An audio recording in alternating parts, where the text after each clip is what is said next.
नमस्कार व्यूअर्स, मैं हूं अमीश देवगन और आप देख रहे हैं न्यूज 18 पर आर पार की टक्कर। हर रोज आर पार की टक्कर स्टूडियो से होती है, लेकिन क्योंकि उत्तर प्रदेश में विधानसभा चुनाव करीब करीब 6-7 महीने दूर है, तो आज आर पार की टक्कर ग्राउंड जीरो से होगी। पिछले कुछ दिनों में उत्तर प्रदेश सुर्खियों में रहा है, चाहे वो धर्मांतरण का मामला हो, चाहे वो अलकायदा के आतंकी पकड़े गए हो और चाहे वो जनसंख्या नीति हो। तो मेरे साथ बात करने के लिए आज मेहमान भी साक्षात मौजूद है। मेरे साथ एमएच खान है, बीएसपी के समर्थक, आपका अभिनंदन है। मेरे साथ मोहसिन रजा साहब हैं, उत्तर प्रदेश सरकार में मंत्री हैं, उनका अभिनंदन है। मेरे साथ अनुराग भदौरिया हैं, समाजवादी पार्टी के प्रवक्ता। मेरे साथ असीम वकार साहब हैं, जो कि ओवैसी साहब की पार्टी के नेता हैं, प्रवक्ता हैं, उनका अभिनंदन है। इस चर्चा की शुरुआत मोहसिन रजा मैं आपसे करता हूं। बीते कुछ हफ्तों के अंदर, चाहे वो धर्मांतरण का मामला हो, चाहे वो जनसंख्या नीति हो, चाहे वो अलकायदा के आतंकी पकड़े गए हों, हर चीज को राजनीति के साथ जोड़ा गया है। इसका कारण क्या है?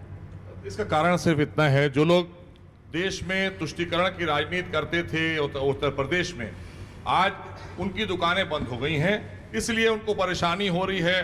भारतीय जनता पार्टी आदरणीय मोदी जी के नेतृत्व में एक स्वस्थ राष्ट्र को आगे लेकर चल रहा है और उसी को, उन्हीं के मार्गदर्शन में आदरणीय योगी जी के नेतृत्व में उत्तर प्रदेश सबका साथ सबका विकास और सबके विश्वास के तहत तेजी से आगे बढ़ रहा है। आज अपराधीकरण बिल्कुल खत्म हो गया है, अपराधियों पर पूरी तरीके से अंकुश लगा दिया गया है, विकास की धारा बह रही है। अभी आपने देखा जिस तरह से कोरोना के दौरान आदरणीय योगी जी के नेतृत्व की सरकार की तारीफ खाली देश में ही नहीं, प्रदेश की तारीफ देश के बाहर भी हुई। WHO ने 2 बार तारीफ करी, इवन यूके और ऑस्ट्रेलिया के सांसद ने तारीफ करी।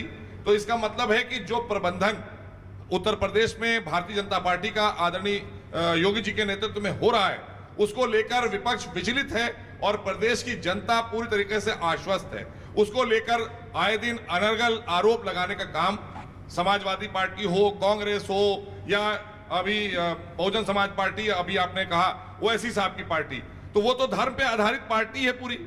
जो धर्म पे आधारित पार्टी होगी उसे राष्ट्र से कुछ लेना देना नहीं होता। और जो तुष्टीकरण की राजनीति करेगा, आतंक के मामले में भी सियासत, बिल्कुल भी मैंने कहा कि जिस तरह के स्टेटमेंट्स आ रहे हैं, आपने देखा कि अखिलेश यादव जी ने साफ तौर पर कहा कि हमें उत्तर प्रदेश की पुलिस पर भरोसा नहीं, भारतीय जनता पार्टी पर। ठीक है, आप भारतीय जनता पार्टी पर भरोसा मत करिए, लेकिन हमारी सुरक्षा एजेंसी के ऊपर तो सवाल मत उठाइए, जो आज आतंकियों को पकड़कर जेल में डालने का काम कर रही है, आज हमें सुरक्षित और सुरक्षा देने का काम कर रही हैं, और साथ ही साथ तमाम अपराधियों को जेल में डालने का काम किया है। एक अच्छा वातावरण, एक अच्छा माहौल, आज बहनें, महिलाएं, व्यापारी पूरी तरीके से अपने आप को सुरक्षित महसूस कर रहा है प्रदेश के अंदर। उसका परिणाम इन्वेस्टर समिट है देश में, उत्तर प्रदेश में।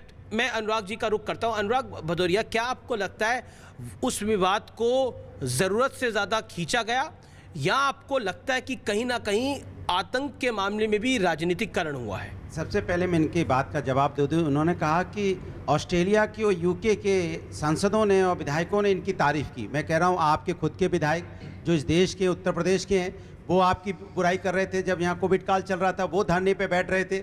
आपके कैबिनेट मंत्री ने चिट्ठी लिखी कि आपके यहाँ अव्यवस्था फैली हुई है, ऑक्सीजन की कमी नहीं है, लोगों की मौतें हो रही हैं। आपको अपने सांसद विधायकों, देश के विधायकों सांसदों पे आप पे भरोसा नहीं, आप विदेश के विधायकों सांसदों में भरोसा करते हैं। ये विडंबना हमारे देश के लिए। जहाँ तक इन्होंने तुष्टीकरण की बात की, मैं इनसे पूछना चाहता हूँ, हमने एक्सप्रेस वे बनाया तो क्या सोच के बनाया कि उसमें किस जाति के, किस धर्म के लोग चलेंगे? या हमने मेट्रो बनाया तो सोच के बनाया किस जाति के, किस धर्म के लोग चलेंगे? या हमने यहाँ पे स्टेडियम बनाए हैं या हॉस्पिटल बनाए, किस जाति धर्म के लोग उसमें जाएंगे इलाज कराने के लिए? अजीब सी बात करते हैं। 1090 में किस जाति धर्म की महिलाओं की सुरक्षा होगी, या 100 डायल में पुलिस किस जाति धर्म की सुरक्षा करेगी? ये भारतीय जनता पार्टी के चश्मे में दरअसल में विकास का एजेंडा है ही नहीं। उत्तर प्रदेश के अंदर में पंचायती चुनाव हुए, पंचायती चुनाव में आपने देखा कि भारतीय जनता पार्टी के जो यहाँ के डीएम, एसपी, जो पुलिस प्रशासन भारतीय जनता पार्टी के कार्यकर्ता की तरह काम कर रहा था। जिस तरह से उनके सामने महिला का चीरहरण हुआ, जिस तरह से यहाँ पे गोला बारूद, नहीं सुनिए, कानून व्यवस्था मतलब कोई किसी को चीरहरण कर देगा सरकार के सामने? तो नहीं, कैसे होगा कि कानून व्यवस्था नहीं? आपने इनसे पूछो। नहीं, एक मिनट, मेरी बात पूरी नहीं। इनका कार्यकर्ता एसपी को थप्पड़ मार देगा और उस पर एनएसए नहीं लगेगा, और हम जरा सा आके यहाँ समाज के अंदर में समाज के भले के लिए प्रदर्शन करेंगे तो हमें जेल भेज दिया जाएगा। ठीक है, इसका जवाब पूछ लीजिए। बिल्कुल, ओके। सीधी सी बात एक अनुराग भदौरिया जी से करना चाहता हूं, समाजवादी पार्टी के प्रवक्ता हैं और पूरा देश देख रहा है हम इस शो को। मैं ये पूछना चाहता हूं कि जब इनकी सरकार आई थी, अखिलेश यादव जी मुख्यमंत्री बने थे, तब आतंकियों के ऊपर से मुकदमे उठाने की बात कौन कर रहा था?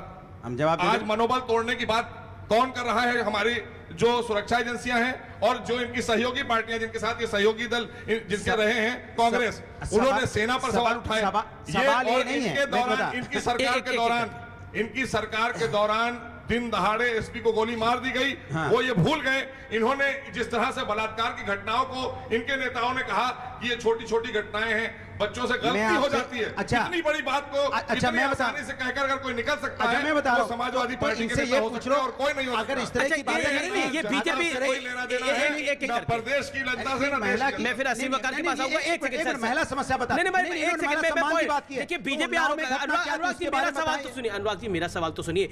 बीजेपी आरोप लगा रही है कि आपका जब शासन रहे हैं तो आप आतंकियों को छोड़ दिया करते थे, हमारे शासन में आतंकी पकड़े जा रहे हैं, आपको उसका दर्द हो रहा है, उसकी तकलीफ हो रहा है। क्या आपको लगता नहीं है कि इस पर आप लोगों को सफाई देनी चाहिए? अरे भाई, भारतीय जनता पार्टी की सरकार में तो चार्टर लेके कंधार तक उनके घर तक छोड़ने जाते थे। ये वो पार्टी है जो कंधार तक गए। आओ भैया, हम लेके चलते हैं, चार्टर लाओ, चार्टर लाओ, व्यवस्था करो। कहाँ ले जाना है भैया? इनको घर छोड़ना है और खाने वाने की व्यवस्था करो, कोई तकलीफ ना हो जाए। बाकायदा उसको कंधार तक छोड़ के आए इज्जत के साथ। मैं इनसे पूछना चाहता हूँ, धर्मांतरण के मुद्दे पर आप क्या कहते हैं? धर्मांतरण के मुद्दे पर आप क्या कहते हैं? मैं बता रहा हूँ जी। देखिए, यहाँ पे सरकार किसकी है? भारतीय जनता पार्टी की। 4.5 साल से 4.5 साल से सरकार भारतीय जनता पार्टी की है। और इस तरह की अगर धर्मांतरण का यहाँ पे कानून भी है और इस तरह का कांड अगर यहाँ होता रहा और सरकार आंख बंद करके 4.5 साल देखती रही, इसके मतलब सरकार की कानून व्यवस्था फेल है। सरकार को अपनी कुर्सी से हट के चले जाना चाहिए। और मैं तो ये भी कहूंगा, नहीं एक साथ पूरा हो जाए, मैं तो ये भी कहूंगा कि उत्तर प्रदेश के मुख्यमंत्री सत्ता के नशे में धृतराष्ट्र हो चुके हैं। उनको चीरहरण होता है, होने दो। गोली बारूद चलती है, चलने दो। पंचायत चुनाव जीत गए, मिठाई बांटो ना, ढोल नगाड़े बजाओ। अगर गोली चलिए, चलने दो। क्या हुआ? जीत गए, चलो मिठाई बांटो, लड्डू बांटो। कमाल है भाई, ये पहली बार देखने को मिल रहा है कि नहीं ढोल नगाड़े बजाओ। लेकिन जब आतंकी पर पकड़े जाते हैं तो आपको भी सिक्योरिटी फोर्सेस पे खुश तो होना चाहिए। लेकिन मैं असीम वकार का रुख करता हूं। असीम वकार साहब, आप पर तो बड़े सारे आरोप हैं और आरोपों की झड़ी है। आरोप नंबर 1, क्या बीजेपी की ABC टीम है? आरोप नंबर 2, आप सपा के इशारे पर यहां पर आए हैं। आरोप नंबर 3, कांग्रेस आपसे खेल करवाना चाहती है। और आरोप नंबर 4, जो मैंने योगी जी से भी सवाल पूछा और उन्होंने भी जवाब दिया, उन्होंने बोला कि अगर 19% एक तरफ होंगे तो फिर 81% चुप नहीं बैठेंगे।